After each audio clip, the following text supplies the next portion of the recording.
Locked On Bears, your daily Chicago Bears podcast. Part of the Locked On Podcast Network, your team every day.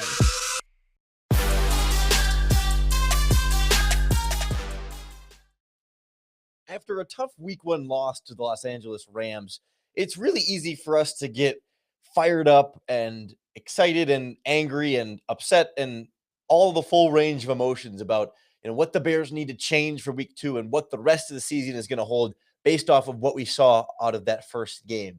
But it is important to remember that a lot of strange things happen in week one that don't always end up applying toward the rest of the season. And certainly the Chicago Bears are not overreacting themselves to what we saw in the field Sunday night. This is Locked On Bears, and I'm your host, Lauren Cox. I'm an analyst for Pro Football Focus, and I'm here to bring you your daily, in-depth Chicago Bears news and analysis. You can follow me on Twitter at CoxSports1. You can follow the podcast on Twitter at Locked On Bears. You can like Locked On Bears on Facebook. Join the Locked On Bears Facebook group for more Bears talk, and make sure to subscribe to the Locked On Bears YouTube channel to keep up with all of our video podcasts as well. On the show today, we'll hear Chicago Bears head coach Matt Nagy reflect a little bit on the week one loss. We'll hear about Andy Dalton and the overwhelmingly short passing game and how much of that was intentional, how much of that was the Rams, how much of that was Andy Dalton, how much of that was the play calling, and kind of get into where Justin Fields might fit into that equation as well. Then we'll look at this Bears defense and some of the big explosive plays that they gave up and how, first of all, where to put the blame, how much to be mad about and how much to just, move on to the next thing and try not to worry about it being a bigger overwhelming trend for a defense that we've seen play much better than that on the whole over the last few seasons.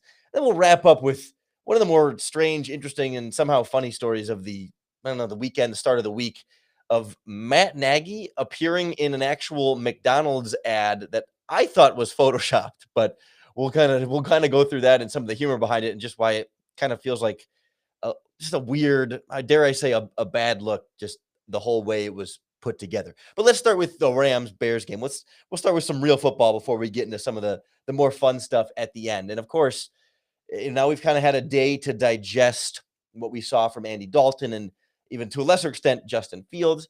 And, it was not a stellar Andy Dalton performance. I mean, barely over 200 yards, no touchdowns, the interception, a decent completion percentage. But I think by now, most of us have kind of seen the NFL Next Gen Stats passing chart that shows all of Andy Dalton's pass attempts and how only 2 of them went, I think, beyond 10 or 15 yards downfield. One of them was the interception in the end zone that was tipped. The other one was the 4th or 15 float to, I think it was Darnell Mooney, that ended up falling incomplete. Kind of a tough spot there with Dalton under pressure at the end of the game, just trying to make something happen on 4th down. And, short passing offense, not necessarily something that's conducive to long-term success if you don't have at least something more mixed in there, right? You want your quarterback to get into a rhythm. You want to keep the ball moving. And if you're completing some of those passes, that is progress. That is, something moving, but it's not necessarily enough. As we saw, it was 14 points against the Los Angeles Rams, and defense is another discussion there that we'll get into in a moment. But I think for Matt Nagy, he's not going to have that short of a leash on Andy Dalton to say, well, he didn't score enough in the first game, so we're going to make some big, quick, drastic change, as much as maybe Bears fans might want to at this point with Justin Fields. But I think it is important, again, as we sort of take a step back and relax and put some weight behind it, given what we saw, but also not put all of our stock behind one performance in week one. Here's how Matt Nagy is sort of feeling about his quarterbacks to start the season. Probably the biggest thing with that was, some of the things that they do defensively, and then that guy that they got over on the other side of the ball, just a little bit. He can do that, and he did it there towards the end of the game. But that doesn't mean that you can't still get explosives. We understand that, and I think that's where we want to make sure that we are stretching the field vertically, and we weren't able to get to that as much. And we kind of knew going into it was going to be one of those types of games. So, that's just one of those deals where we want to, moving forward, try to do everything we can to keep defenses honest going downfield. But nothing to do with Andy as much as it was more the scheme. use Justin a little more? I mean, using him, obviously, you're sprinkling him in there, but maybe use him a little more for those kinds I don't know. We'll see. You know, I think he did a good job when he was in there. Now, for those just listening to the podcast version of this, you can't see Matt Nagy's reaction. So I highly encourage you to check out the YouTube podcast video version where you can see Matt Nagy deliver his press conference remarks there, because at the end, when he's asked about Justin Fields, and he kind of says one of these, I don't know, we'll see. That's, of course, a lie or a non-answer, or intentionally sort of not answering the question to sort of protect strategic advantage there. But he puts this big smile on his face at the end of like, yeah, telling you without telling you that more is to come in that regard, with Fields potentially opening some things up vertically. But I kind of go back and forth on Matt Nagy's answer there, that yes, it is true that the Rams defense, much like what the Bears intend and try to do with mixed results in this last game, they do play a lot of two deep safeties and try and take away some of those downfield shots. And they're very much more inclined to allow those shorter completions. We talked about this on Friday's podcast, putting together a game plan for how to beat the Rams. This is what they would want to do. They want you to check it down to the running back in the backfield, or just a quick little dump off over the middle to the tight end on a drag route, or whatever kind of underneath pass. They don't care if you complete it. They just know that you're not going to be able to complete it enough and get enough yards to stay ahead of the sticks over the course of a full game. And that's how it works. And so that's why you need some more of the explosive passing plays in there to try and take things to the next level. So like, it's tough because we all knew that's what the Rams were going to do, and yet the Bears couldn't do it. And it also feels like it's letting the defense kind of dictate what you're going to do on offense. And if I'm in an ideal world, if I'm the offensive coordinator, if I'm Matt Nagy, if I'm running the Bears, no, we have to dictate what the defense is going to do in response to our offense, and not the other way around. And it feels like some sort of, not admitting defeat, but conceding some amount of defensive, even like coaching or schematic advantage, to say like, yeah, we couldn't stay ahead of their scheme. We had to adapt to what they did as opposed to the other way around. Knowing, yes, that Dalton has some inconsistencies in there, and that they weren't able to move the ball somewhat on some of those drives. And maybe if they'd run the ball a little bit more, and if the defense had played a little better, and if that tipped pass isn't intercepted in the end zone, it's a different discussion. And you can kind of go back through and find moments to where what they were doing was having some success, but doesn't feel ideal. And especially when you feel like you have Justin Fields that's right there, that can do those things and can open up the offense to be so much more against even a Rams defense with Aaron Donald. That's where some of the frustration is. We're trying not to overreact again to week one and to say Dalton can still be better. It was his first game with his receivers. There are going to be miscommunications, and maybe, you close down the playbook a little bit more to start with things that Dalton are familiar with, and then build up into the more explosive, bigger things as you get going. I'm willing to still extend some benefit of the doubt in week one, but I don't know how much that lasts as we move forward into the rest of the regular season. Same kind of thing for this Bears defense. Really, really bad at the worst moments. But Matt Nagy, again, not panicking, not happy with what happened, but willing to kind of see how it goes from here. We'll hear his thoughts on particularly the big explosive plays they allowed and some of the mistakes by the safeties on the back end next on Locked On Bears. I love having football season back, and football season's been so much more exciting for me putting a little money down on these games at BetOnline.ag. It's the number one place for all your pro and college football action this season. They've always got the most up-to-date odds, props, and contests. Looking back at Bears-Rams, I put some money down on the under 46.5, I think was the point spread on that one. And for a while in that game, I thought we were right on track. It was kind of low scoring going into halftime, but the Rams adding those 3 touchdowns in the second half just put us over. I think we had a 48 was the point total. Over under was 46.5. So right there. But that's what's so much fun about it, right? It adds a little bit more of an extra stake to this game. And betonline.ag is the place to do it, because if you sign up and use our promo code Locked On, you will get a welcome bonus matching your first deposit to give you even more money to play with and win big at betonline.ag, your online sportsbook experts. Obviously, we had somewhat higher expectations for this Bears defense to start week one. We knew the Rams offense was going to be good, right? This was not a walk in the park. The Bears were underdogs for a big reason. I mean, right? But we didn't necessarily think Stafford would have it quite so easy, right? That's the thing. It was too easy for Matthew Stafford on a couple of those touchdown throws that at least make him earn it on some of those drives. We did see some nice red zone stops. They stopped him at the 1 and forced the field goal a couple of times in the first half. But again, it was kind of that second half where things really started blowing open. And it's hard not to point to a couple of those blown coverage touchdowns where they got behind the safeties and it was way too easy of a completion for Stafford. And, when you do the math on the game, that doesn't completely undo the deficit, but it certainly changes, I think, how the Bears might handle the second half in terms of maybe running the ball a little bit more and not feeling like they're behind the 8 ball and trying to stage a comeback and pass back into the game. And a lot of different things could have been differently had they touched Van Jefferson down after he catches that pass, or if Tashawn Gibson stays with, who is it, Robert Woods, I think, on the deep, no, Cooper Kupp, I think, on the deep post route there later on. It was enough for a lot of us to panic. And I know I got fired up on yesterday's podcast about these safeties just not seeming like they're really in it enough and fired up enough and aggressive and physical and motivated enough. Man, Nagy doesn't see it quite the same way in terms of like energy and want to, but I don't know. I still don't feel like super satisfied with, I don't know if he's nonchalant or if it's just not taking it. He's taking it seriously. It's just, I don't know. I wanted something a little bit more here from Matt Nagy on where his defense was struggling in this game. Yeah, that's probably what's most frustrating, and our guys know that when they see it on the tape. Those are the type of throws that Matthew Stafford is hard enough to play against, and when you have somebody that wide open, that's what you don't want. So we got to make sure that we communicate as to the whys, why that happened. But for sure, I mean, those are the ones that we got to eliminate. There was such a big buildup for Sean and his impact on this defense. It was frankly kind of a letdown for people to see, not just that the defense gave up 34 points, but the way they did. Missed assignments, apparently, missed tackles. It was just, I guess, disappointing. And I'm curious, was that just kind of a rookie game for a coordinator, or what happened on those big plays? There's probably a lot that goes into it, and that's something that I have a lot of faith in Sean and our players in understanding that you go up against a potent offense and a pretty good team like the Rams.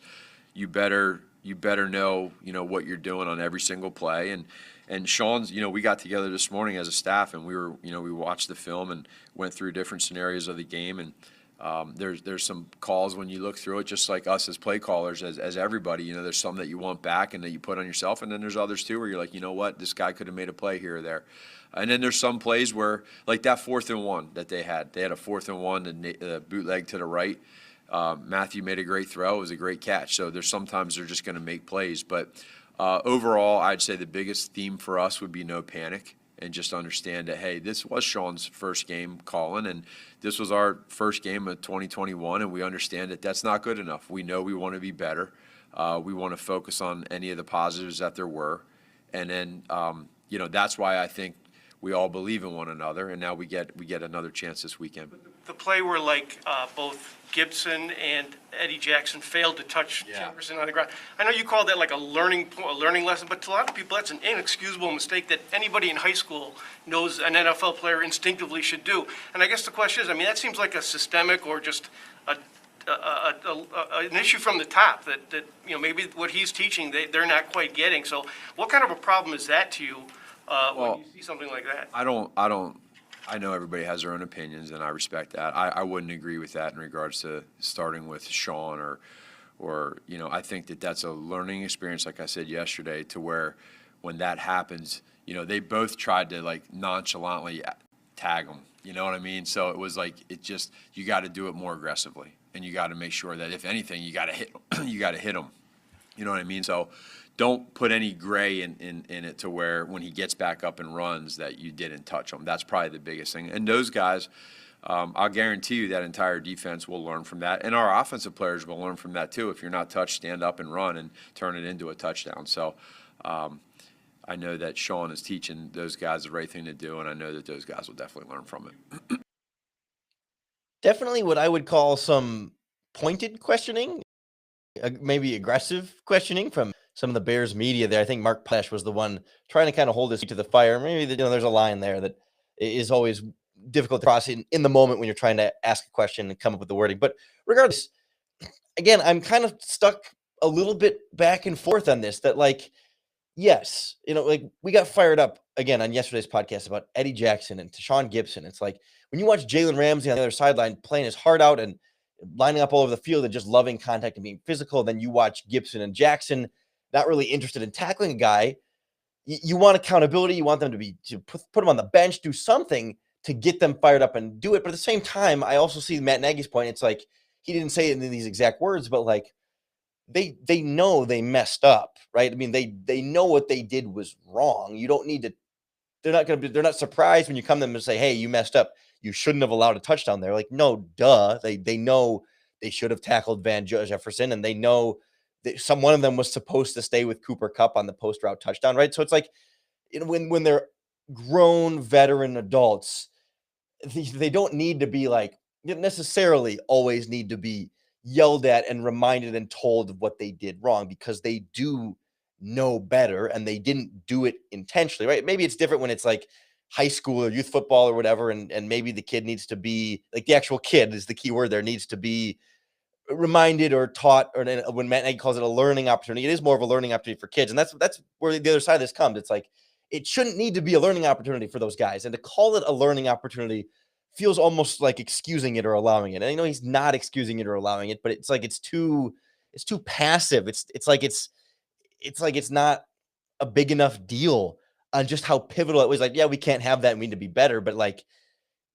where's the meaning behind that? Where's the accountability and the effort behind it, right? That's where I'm really torn on this, because you do treat them like adults, and you don't need to yell at them necessarily, and they know what they did was wrong. And so, they just need to fix it. And if they don't fix it, that's when you yell at it and make a change, right? This was 1 or 2 plays in the first game, and it's a new defensive coordinator, and it's new communication, or whatever excuses you want to put on it. It is inexcusable. It does not make up for it. They should be expected to be better than that, and need to meet those expectations, and are not meeting those expectations. And that's where I want the fire. I think that's what it is. I want some fire, more fire from Matt Nagy in that answer, to say you can still be respectful of the players. You can still support your guys and have their backs, and also be a little bit more fired up and upset. Like, you don't have to be upset necessarily like at the guy. You can be upset at like the communication. You can make it a third thing, right? It's not like you're mad at Gibson or you're mad at Jackson, but you're mad at the communication. You're mad at the Rams for having a nice play call, or you're mad at, just poor execution in general, without it being like throwing a specific guy under the bus. There's a way to sort of walk that line. And I want something extra to make me feel like things are going to change, right? It's one thing to just say, yeah, we got to be better and do it differently. But like, where's the proof? Where's the evidence? Where's the confidence? I mean, other than just saying, well, they are veterans and they have been better than this before, and they should get better, and they probably will. And they're not going to give up those kind of busted coverage touchdowns all season. And if they do, then you sure as heck better see some kind of change. And after one game, you don't want to overreact. It still matters a lot, though. And that's the problem, right? One game still matters. Even if you say it's just one game and you can overcome it, it still matters. A loss is a loss. You could be in first place in the NFC North if you win this game, right? It's a tough spot to be in. I'm really trying not to completely overreact to week 1, because things generally do tend to change and get better and evolve as the season goes on. And they're not likely to make the exact same mistakes in the exact same way as the year goes on. So we'll certainly keep close tabs on that, and we'll start reacting even more so appropriately as the season goes on, that way, as we get more into more of these games. But I do want to touch on today something a little bit less intense, a little bit less on-field based, and something that popped up and kind of went a little viral yesterday, with Bears head coach Matt Nagy appearing in an online ad for McDonald's that I thought I was getting fooled by the internet, and still have some questions about it, but we can at least sort of, at the very least, laugh at it next on Locked On Bears. I know with coverages and defense, there's a lot of different moving parts. It's hard for us to really know everything that's going on, but the one place I do know that knows everything going on with moving parts is our friends at rockauto.com. They're a family business that have been serving auto parts customers online for over 20 years. They got everything you could possibly need for your vehicle. The complicated stuff like engine control modules and fuel pump assemblies, to, the stuff we can do, like changing a tail light or motor oil, or new carpet. I mean, you name it, they've got it at rockauto.com. So don't waste time going into your town's chain part store and talking to the guy behind the counter who just has to look in the back and find out they don't have it in stock for you anyway, and they have to order it. No, cut out the middleman. Don't spend the extra money. Check out rockauto.com right now and see all the low prices available for all the parts available for your vehicle. When you check out, make sure you fill out their box that says, "How did you hear about us?" and write in the words "locked on" so they know that we sent you. Amazing selection, reliably low prices, all the parts your car will ever need. rockauto.com. Does this sound familiar? You've got one device that lets you catch the game live, another device that lets you stream your favorite shows. You're watching sports highlights on your phone, and you've got your friends, neighbors login for the good stuff. Well, I want to tell you about a simple way to get all that entertainment you love without the hassle. And it's really a great way to get your TV together.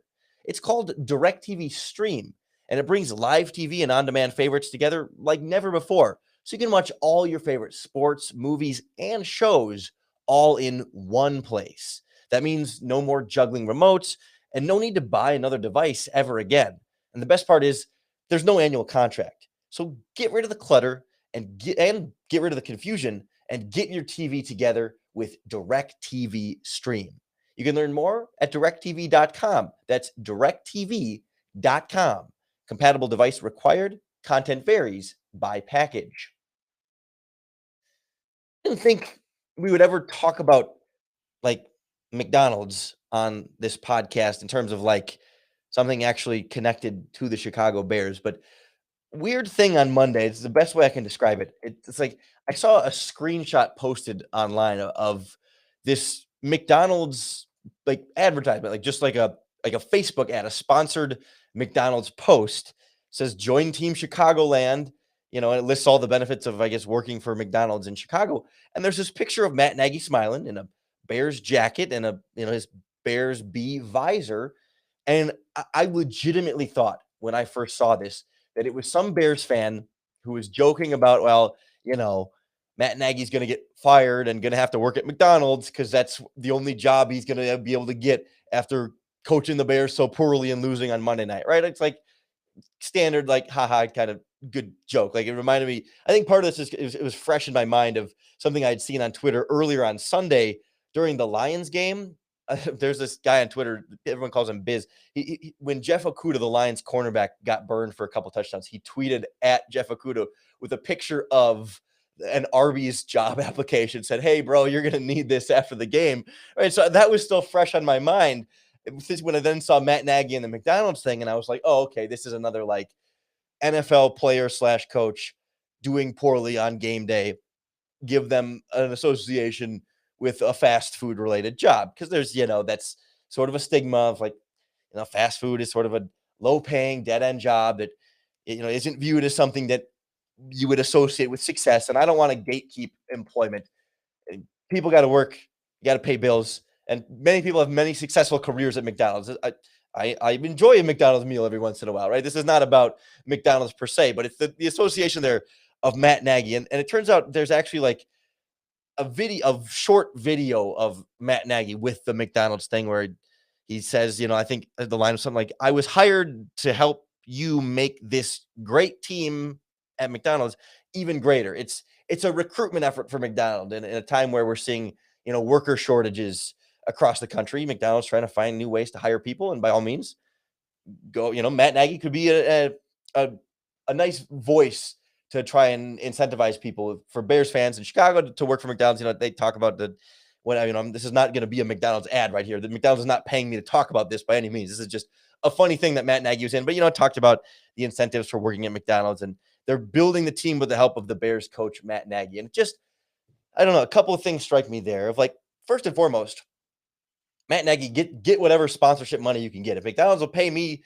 to talk about their thing, by all means, McDonald's, please. I will also encourage people to work for you, and then never going to blame Matt Nagy for collecting that check wherever he can get it. Absolutely.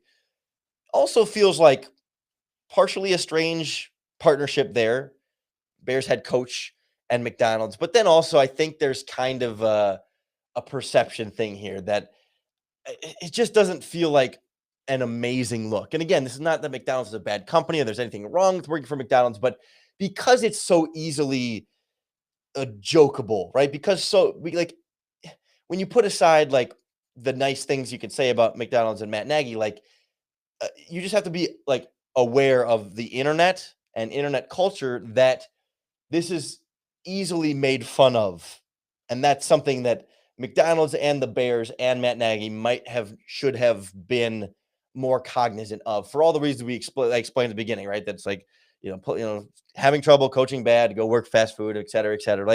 Like somewhere along the line, somebody should recognize that and say, maybe that's not a great idea for a head coach kind of on the hot seat, or at least under heavy scrutiny by fans and media over the job he's doing here, right? Like, you don't want to I don't want to make like one-to-one comparisons of but if John Fox in 2017 is in a McDonald's ad, or Mark Trestman in 2014, not that Matt Nagy is on those same levels, right? But it just, I don't know. It's different if you're like an established winning head coach that is beloved, and then it doesn't matter. Go, McDonald's or Burger King or whatever you want to go do, even if it's fast food, whatever. He's allowed to enjoy McDonald's. He's allowed to, do whatever. But it's just something about the optics. And that's the word I've been searching for through this whole segment. It's just the optics, even if they're not fair optics, even if there's nothing wrong with it on its surface, the optics kind of below the level. Just it's funny and it's fun to laugh at, but it's also kind of a bad look. And it's just, I don't know. It rubs me the wrong way. And it's not the right time either, right? If they were successful, and I know they don't coordinate that with like how the football team is doing, but even if it's like over the summer after they drafted Justin Fields, and confidence was at a 2-year high for Matt Nagy and Ryan Pace of like, they got their quarterback and the future is bright. Now we're kind of down on Dalton right now, and the defense getting blown up a little bit this last game. And it's just not quite the right place and the right time or the right company. Because if it had been like Target, if McDonald's, if Matt Nagy's like, hey, come work at Target, I mean, it still has some of the same, like, retail. It's not, I mean, there's some of that, but I think there's something about McDonald's carrying some kind of stigma that just carries us a little bit further. Again, I have nothing against McDonald's. I eat McDonald's myself. Nothing against Matt Nagy getting the bag and getting the sponsorships. It's a funny thing, and we don't always get into enough of the brevity surrounding the Bears on this podcast. And so I encourage you to go, if you just Google Matt Nagy McDonald's, it'll come up, and it's just kind of a funny thing to look at. And that nothing doesn't have to be anything bigger than that. But trust me, we'll get back into more of the film breakdowns, the in-depth in-game analysis here all week long, right here on the Locked On Bears podcast. So make sure that you subscribe to keep up with all of our daily in-depth Chicago Bears news and analysis.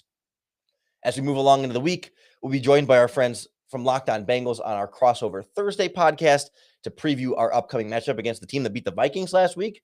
All of a sudden, definitely a more tough matchup on paper now than we maybe thought it was of just a few days ago. So we'll have to get kind of the scoop on what's going on there. Friday's podcast will put together a game plan on how the Bears can beat the Cincinnati Bengals. And then next week, again, we'll check in on Fields, Dalton, defense, all the biggest questions around this team and more. So I hope you'll keep tuning in, keep following along throughout the season, because win, lose, or draw, the Locked On Bears podcast is here to help make it just, I think, a little bit easier for you to bear down.